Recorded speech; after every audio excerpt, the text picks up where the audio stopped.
The story begins in the aftermath of humanity's victory over the thinking machines. The Atreides family is celebrated as heroes, while the Harkonnens are branded cowards for deserting the war, banished to a desolate world. But one Harkonnen refuses to let her family's name fade into disgrace: Valia Harkonnen. On the frozen planet of Wallach 9, Valia and her sister, Tular, have found a new home among the Bene Gesserit. Under the guidance of Mother Superior Tekela Berto Anirul, Valia thrives. The Sisterhood, wielding their ability to uncover lies and manipulate power, is building a future where they can control the political landscape from behind the scenes. Mother Rakela had a grand vision, breeding stronger leaders through carefully controlled genetic archives. On her deathbed, she entrusts this mission to Valia, warning her of a coming reckoning. Tiran Arafel, it is coming, she whispers before she dies. Valia takes up the mantle, vowing to protect and strengthen the Sisterhood. Her plan? To place one of their own on the throne, the first empress of the Imperium, to ensure the Sisterhood's survival against the tyrant they foresee. But not everyone agrees. Dorothea, Rakela's granddaughter, believes the Sisterhood should guide, not rule. She tries to destroy the breeding index, but Valia won't allow it. For the first time in history, the voice is used. Valia commands Dorothea to submit. When she resists, Valia forces her to take her own life. In that moment, Valia buries the Harkonnen name in shame, but prioritizes the Sisterhood above all. 30 years later, Valia now leads the Sisterhood, ensuring their influence spreads across the Imperium. The Harkonnens, still desperate for redemption, have requested a truthsayer for the 4th time, but Valia refuses them. Prince Constantine of House Carino arrives with concerns about his half-sister, Nez. As the heir to the throne, she is dangerously close to joining the Sisterhood, and Constantine wants reassurance that she'll receive preferential treatment. Valia, however, sees through his bluff, forcing him to concede and sign a treaty. Nez, on the other hand, has her own ambitions. On Salusa Secundus, she is preparing for a royal wedding, one meant to solidify her power. But her heart lies elsewhere. She shares a secret moment with her swordmaster, Kiran, a forbidden love that her mother warns her against. Nez, however, is confident in her ability to navigate the politics of marriage and power. Back on Wallach 9, the truthsayers are put through rigorous training. Among them is a particularly ruthless recruit who boasts about killing her captors in the past, something that both Valia and Tular find promising. They begin searching for a sister who could be paired with Nez, ensuring the Sisterhood's grip on the throne. The Emperor receives an unexpected visitor, Desmond Hart, a survivor of an attack on Arrakis. While the official story blames the Fremen, Desmond reveals the truth. The attack was carried out by insurgents from an allied world, trained in Great House ways, and it was all a cover for spice theft. The Emperor, though skeptical, agrees to keep Desmond close, but for now, let's enjoy the festivities. That night, Karshur, the Emperor's truthsayer, has a disturbing nightmare about Nez. She visits the princess, reminding her of her past, how she was once a captive child, destined for greatness. Karshur feels compelled to warn the Sisterhood and leaves, promising to return soon. As Nez's wedding approaches, tension rises. Her groom, the 9-year-old Lord Pruitt Riches, may be a child, but he brings a fleet of warships necessary for securing Arrakis. The Emperor resents the marriage, but understands its necessity. The Empress, however, is not happy that he continually dismisses her counsel. Karshur shows up to see Valia and Tular. She warns about the nightmare, and wonders whether this could bring on the reckoning they're working so hard to try and avoid. Either way, time seems to be up as Nez is married to Pruitt, and the party goes ahead. During the wedding celebrations, Pruitt unveils a forbidden toy, a tiny machine lizard angering the Empress. Desmond instantly destroys it, but Nez intervenes to protect the boy. The Emperor dismisses it, with the only issue he has right now is Arrakis, and a toy machine can't jeopardize that. Nez, however, later tells the boy once they are married, if he ever pulls a stunt like that again, she will end him herself. Valia studies the genetic archives and confirms that Nez is the key to stabilizing the Carino line for generations. But Karshur's growing concern about the nightmare threatens to disrupt the Sisterhood's plans. Valia, seeing Karshur's emotions clouding her judgment, considers removing her from her position. Tular suggests speaking to her first. That night, Nez and Constantine slip away for one last night of freedom. Nez seizes the moment and sleeps with Kiran before she is bound to her unwanted marriage. At the palace, Desmond meets with the Emperor once more. He warns that while the military forces gained from the marriage will help control Arrakis, they won't stop the insurgency growing within the palace itself. Too many voices are beginning to question the Great House's grip on the spice, the most valuable and scarce resource in the universe. Without spice, the Great Houses would turn against the Emperor, leaving him powerless. He cannot afford to act on the spice matter. Desmond recounts his miraculous survival, convinced that the gods are listening. The Emperor remains skeptical.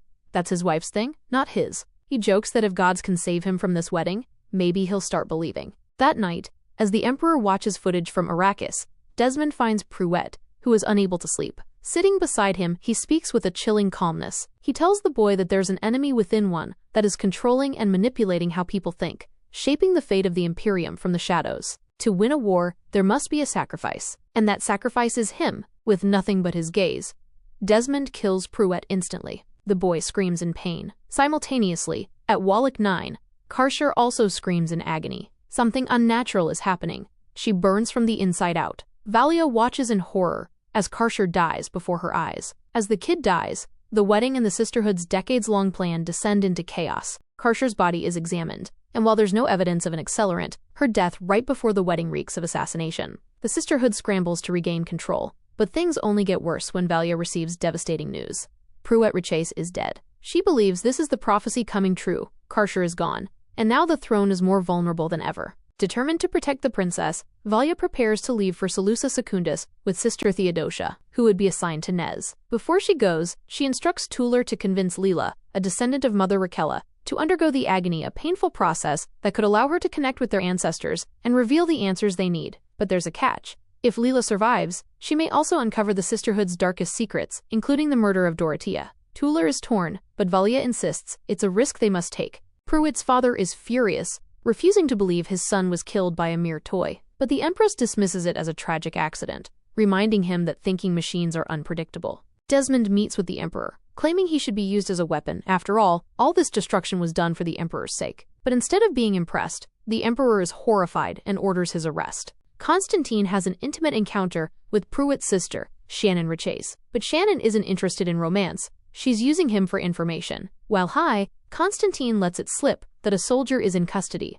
Desmond. When Shannon presses if it's about her brother, he clams up. Despite the Emperor's orders, the Empress sees value in Desmond's abilities. She believes he can be a weapon against their enemies, and urges her husband to reconsider. But before they can act, Duke Ferdinand Richesi storms in, demanding answers about his son's killer. The Emperor lies, claiming no one has been arrested. The Duke reveals his daughter heard the truth from Constantine. Valia arrives, quietly watching the Emperor's deception. She informs him that Karshar is dead as well, burned from within, and demands to speak with Desmond. But before that, she checks on Nez, breaking the news about Karshar's fate. Nez panics, but Valia helps her regain control using Sisterhood techniques. When Valia finally meets Desmond, she is shocked by his arrogance. He freely admits to killing both Pruitt and Karshar, claiming he did it to root out corruption. But the most disturbing revelation? Desmond believes Shai-Hulud took his eyes and gave him the power to see what others cannot. Using her truth-sayer abilities, Valia confirms he's telling the truth. She demands his execution, but the Emperor refuses. There's no proof.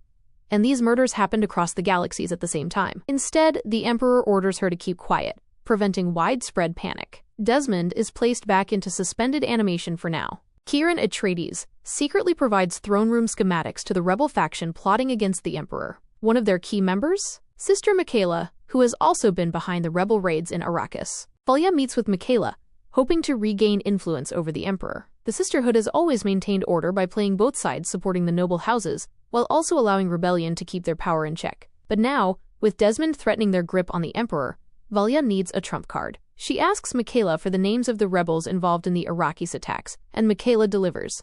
Kieran Atreides is one of them. Lila finally agrees to undergo the agony. Guided by Tuller, she takes a drop of deadly poison and begins to experience visions. She sees countless women, her ancestors, before encountering Mother Rakella herself. Then, Lila speaks. The key to the reckoning is one born twice, once in blood, once in spice. Tuller desperately asks how to fight it, but before she can answer, Lila is taken in the vision by Dorothea, who shows Lila the truth about her murder. Speaking through her, she tells Tuller, "Harkonnen, you stole my future, now I'm taking your hope." And just like that, Lila dies. With Duke Riches threatening to tear the Emperor from his throne, she orders Desmond to intervene. Desmond burns the Duke alive, leaving him a charred, begging mess. A mere nod from the Emperor stops the execution. The Emperor orders the Duke to go home, bury his son, and forget this ever happened. When Valia returns, she demands an audience with the Emperor, only to find Desmond waiting for her instead. He delivers a devastating blow.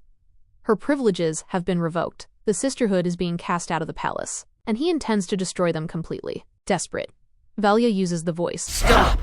Take out your blade!" forcing Desmond to drive his blade into his own throat. But Desmond resists her power effortlessly, tucks his blade back into his pocket, and watches as Valia flees in defeat. the war between Desmond and the Sisterhood has officially begun.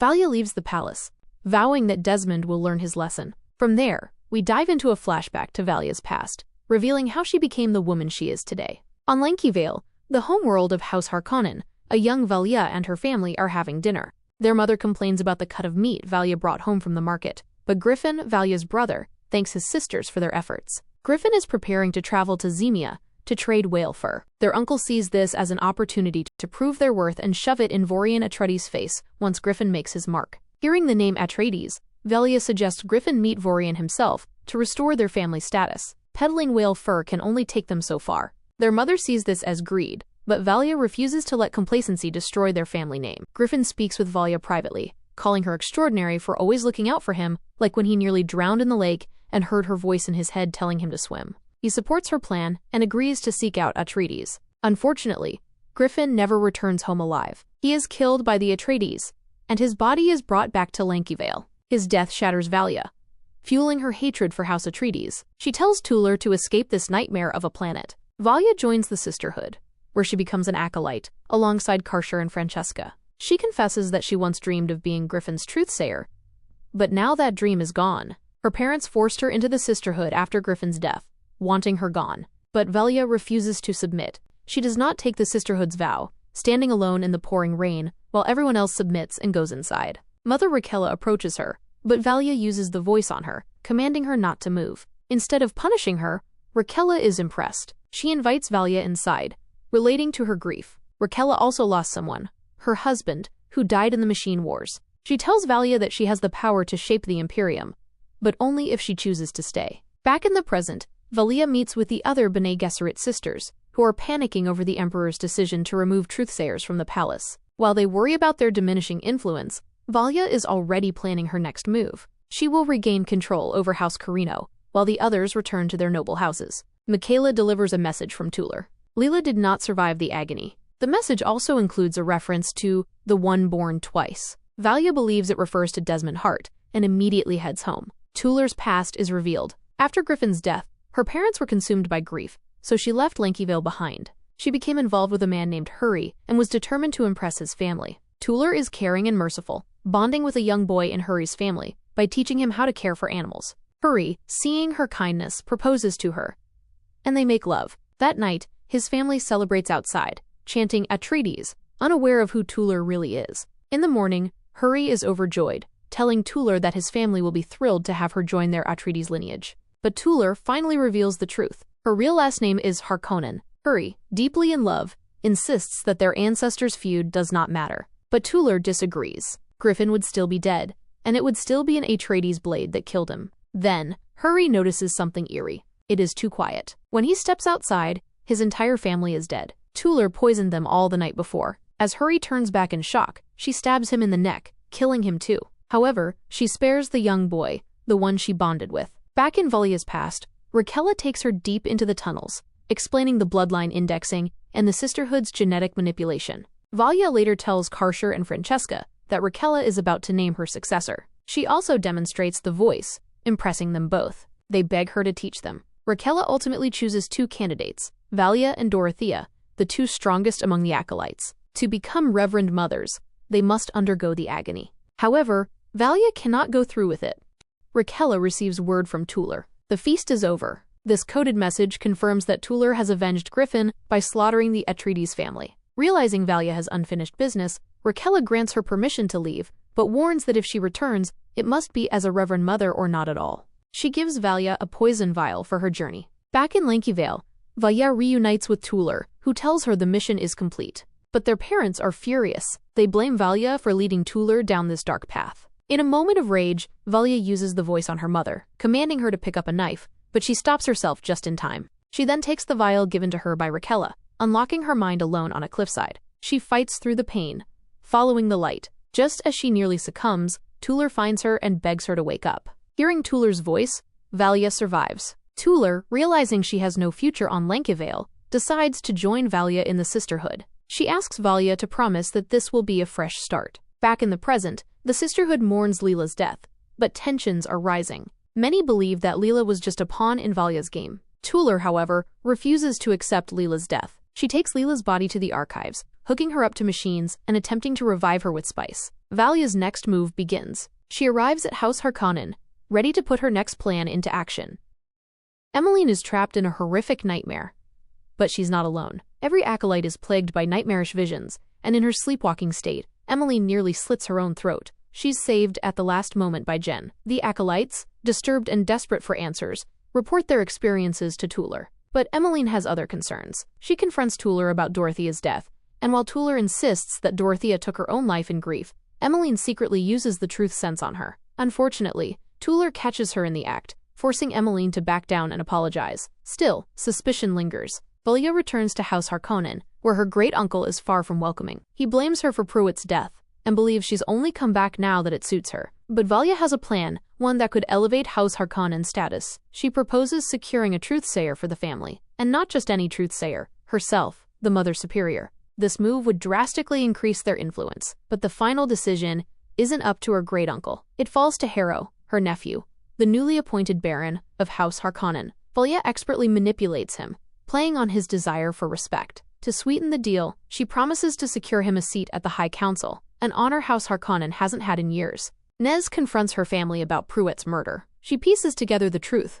Desmond was behind it. But Desmond, utterly remorseless, justifies the killing as upholding the highest law, no thinking machines. Nez, disgusted, warns the Emperor that as long as Desmond remains at his side, true unity will never be possible. Later, the Emperor finds Desmond burning Karshur's Sisterhood book. Desmond urges him to remove the truthsayers from the great houses, but the Emperor refuses. He knows that would only make him look like he's hiding something, giving the other houses a perfect excuse to overthrow him. Desmond, however, has other plans. He tells the Emperor to use him, to let him bend the great houses to his will. But the Emperor hesitates, insisting that stability, not chaos, is what the Empire needs. The Empress disagrees. She hands Desmond a list of individuals suspected of selling thinking machines and aiding the rebellion, urging him to fish them out. Desmond relays the Emperor's reluctance, but the Empress believes he just needs a little push. So Desmond gathers his forces. The hunt for rebels begins. Kieran and his fellow rebels acquire a thinking machine. Their plan?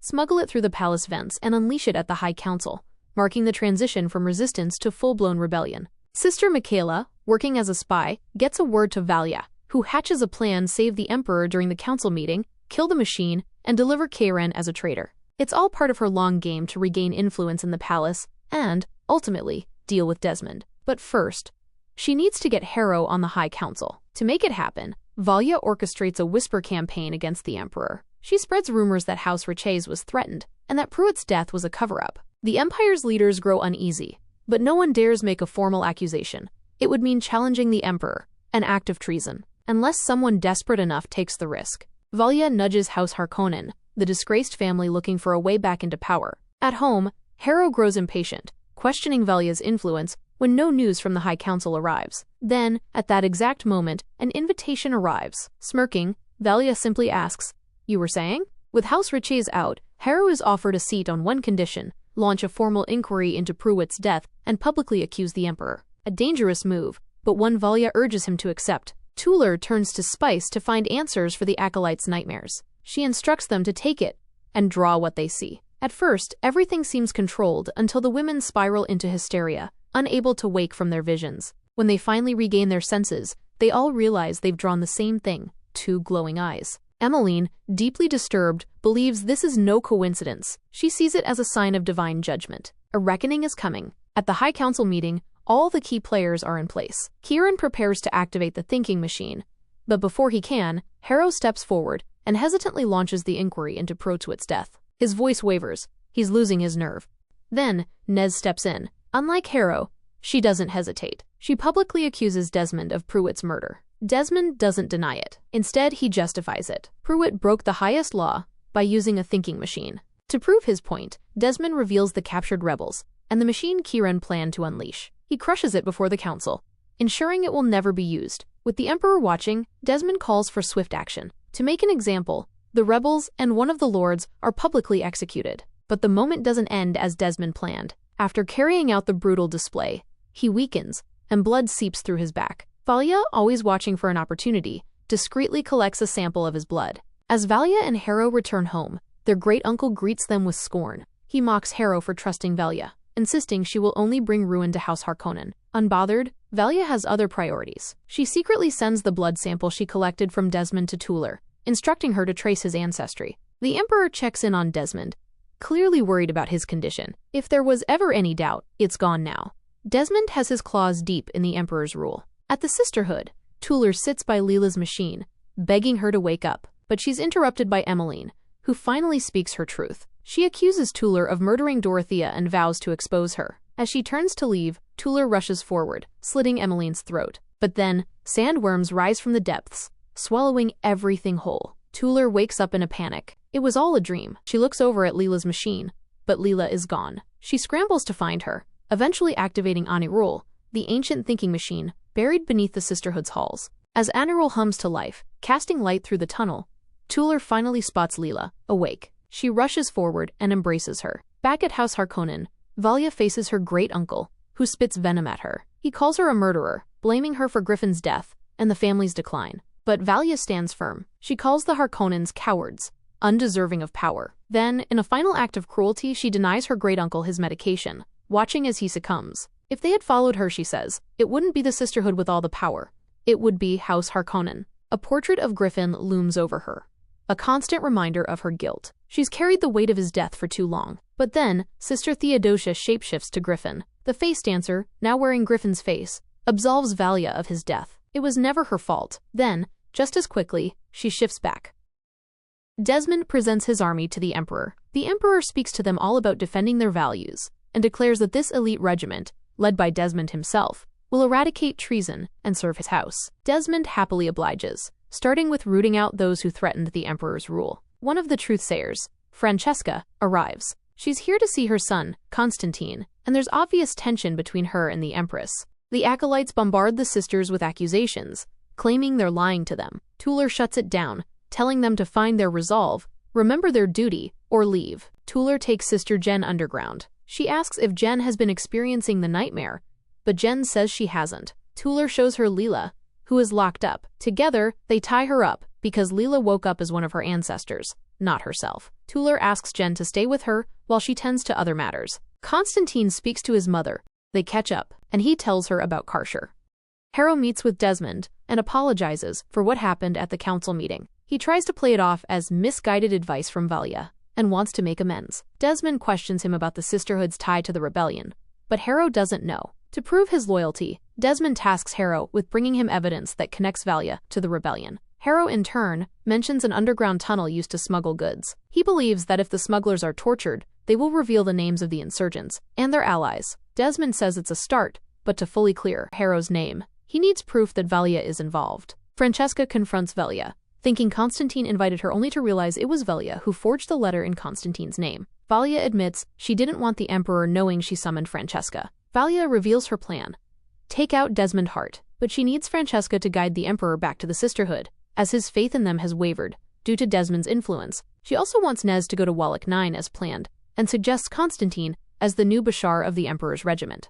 Desmond calls on Kiran to accompany him in rooting out insurgents. Kiran immediately warns Michaela, telling her to leave the planet, but she refuses to run. Instead, she reveals a bag full of explosives, ready for Desmond's arrival. Back at the Sisterhood, Raquella is in Leela's body. Jen sets her free. Raquella begins working on Karshar's liver. She asks if Valia and Dorothea ever resolved their differences. Tuller shakes her head. Raquella has seen this kind of tissue damage before, during the war. The machines designed a pathogen during the ominous plague that feeds on the fear center. Sister Avila interrupts. The students are fleeing in terror. Leela explains, this is a genetically modified airborne RNA retrovirus. Sister Avila is horrified by the abomination Leela has become, as she should be dead. Tuller insists she's doing all of this to protect the Sisterhood, but tensions are high. Back at House Harkonnen, it turns out Valia gave Harrow the underground lead and told him to go to Desmond. She's playing her own game. Harrow leaves to go bury his grand-uncle. Francesca speaks to the Emperor,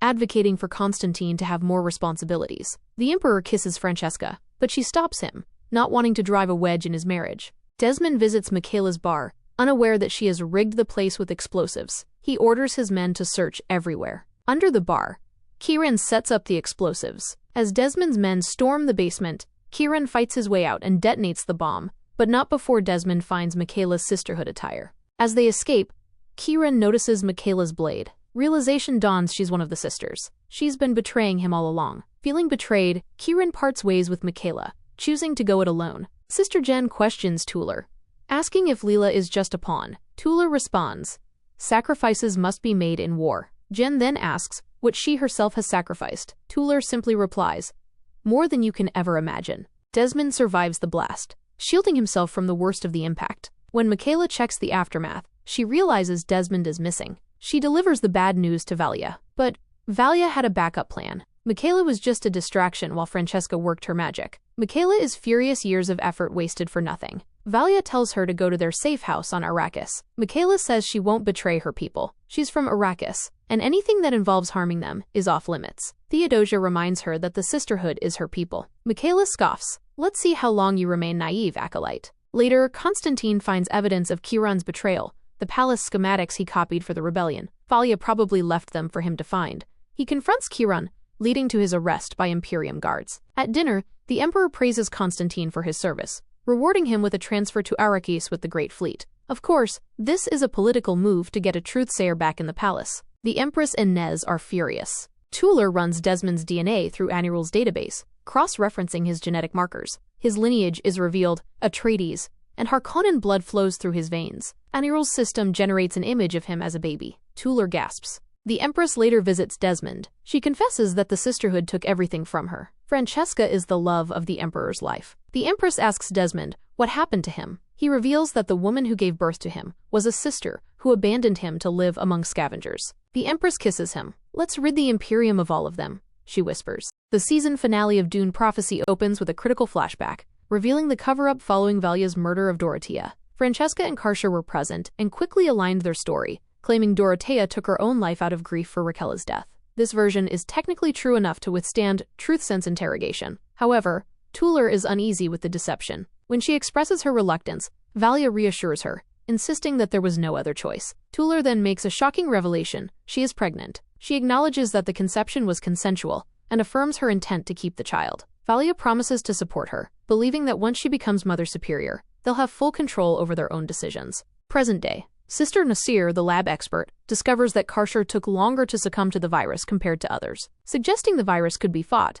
She theorizes that Desmond was the virus's first victim. After all, a soldier couldn't have bioengineered such a deadly weapon. Tuller suggests creating an antiviral, believing the nightmares are an early symptom of exposure. Nasir agrees to be the lab rat she experiments on herself. Unfortunately, the virus activates within her, becoming stronger each time she resists. Realizing it is not human and cannot be fought, she burns alive. Kieran is tortured, with Desmond pressuring him to testify that the Sisterhood orchestrated the rebellion. Kieran refuses, and Desmond says he never thought he would see an Atreides doing Harkonnen's dirty work. Kieran expresses his deep-rooted hatred for the Harkonnens. He recounts how his father warned him about a monster that wiped out their family, and never to trust a Harkonnen. While Kieran despises them, he hates Desmond and the Emperor even more, so he refuses to testify against Valia. It is obvious the boy Tuller spared in an earlier episode is Kieran's father. That night, Nez attempts to free him, but the Empress, having foreseen this, arrests Nez instead. The Emperor, blissfully unaware of the shifting alliances,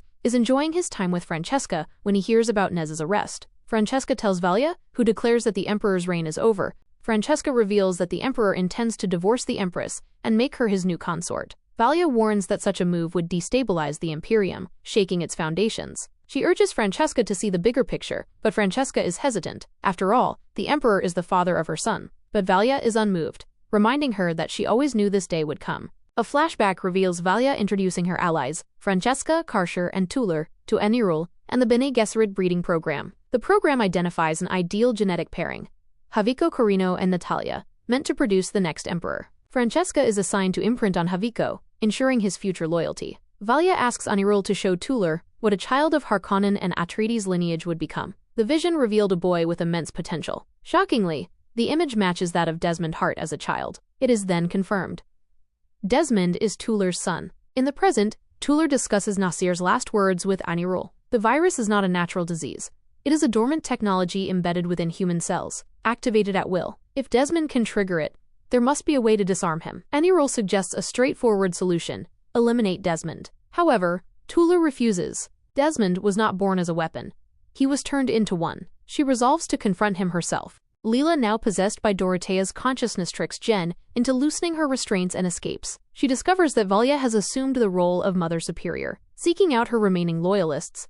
She is horrified to find that Valia has erased all records of Dorothea's followers. The Emperor confronts Desmond about arresting Nez. Desmond, frustrated with the Emperor's ignorance, warns him that the Sisterhood tried to kill him. However, lacking proof, as the robe was burned, the Emperor remains unconvinced. The Emperor remains fixated on sending his wife to Arrakis, seeing it as an opportunity to grow closer to Francesca. It's obvious the truth-sayers are coming back. The Empress refuses to leave. Desmond shifts his allegiance to her, helping her seize control. From now on, the Emperor will wear the crown, but the Empress will rule. Valia enacts her plan to rescue Nez. She gets herself arrested, allowing Theodosia to impersonate Nez and swap places with her. Francesca, in the meantime, is given a needle coated in metacyanide, her tool to deal with the Emperor permanently. Valia provokes the Emperor, openly ridiculing him and revealing uncomfortable truths.